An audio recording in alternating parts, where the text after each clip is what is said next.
Hello, everyone. My name is Delphine Boke. I'm a machine learning and software engineer. Today, we're going to talk about Kaggle setup. So let me share my screen here.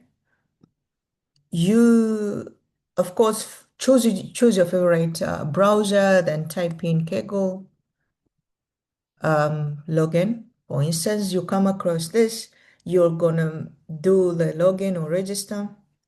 And then if it's your first time, please register with Google or email. If you've already created an account, like myself, I will sign in with my account. Okay, so when you actually,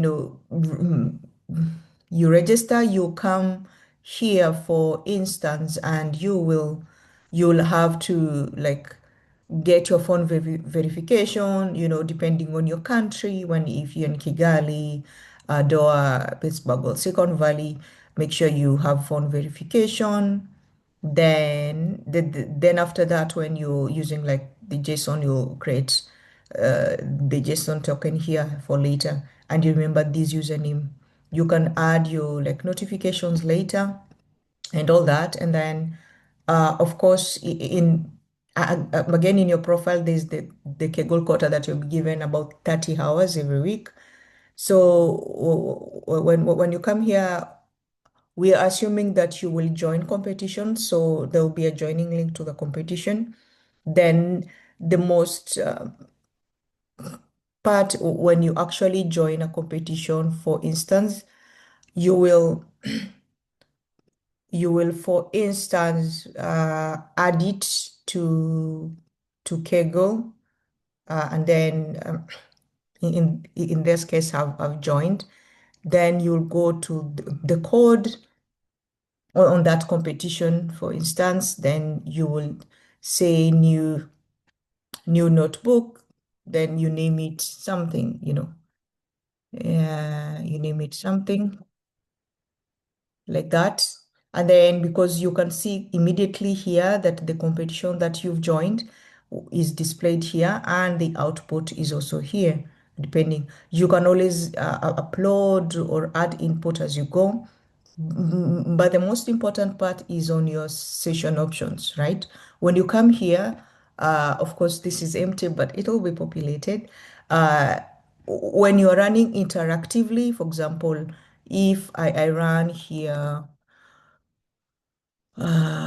print, the world is amazing, because it is, right? When I run that, it's very it will start, like, for example, preparing download and all that, and it will print, right? But now, because I'm running interactively, you make sure your accelerator is none.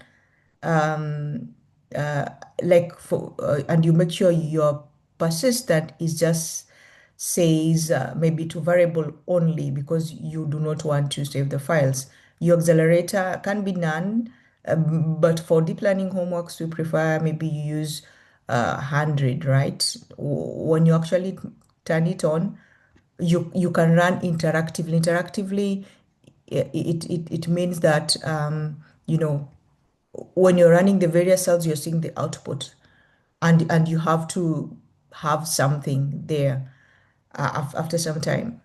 Like, so something there meaning that you're staring at your screen and you're running all the cells interactively. But if you don't want to do that, and perhaps you want to switch on to something, you'll come here and choose TPU, right? And when you turn it on, then in your persistent, you make sure is variables and files.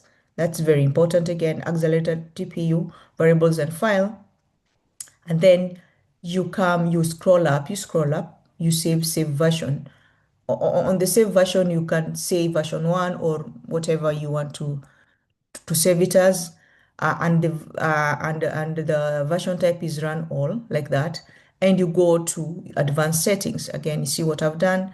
You go to advanced settings and you see run for all sessions, for instance. So when you say run for a session and save, it will automatically, you see what it's done.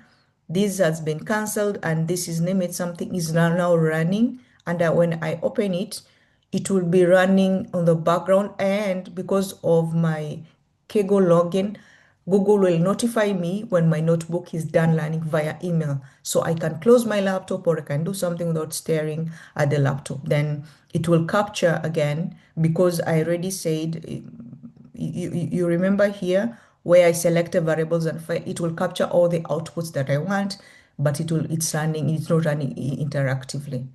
And I hope that is clear. And then, yeah, hope that helps. Thank you. We'll stop sharing.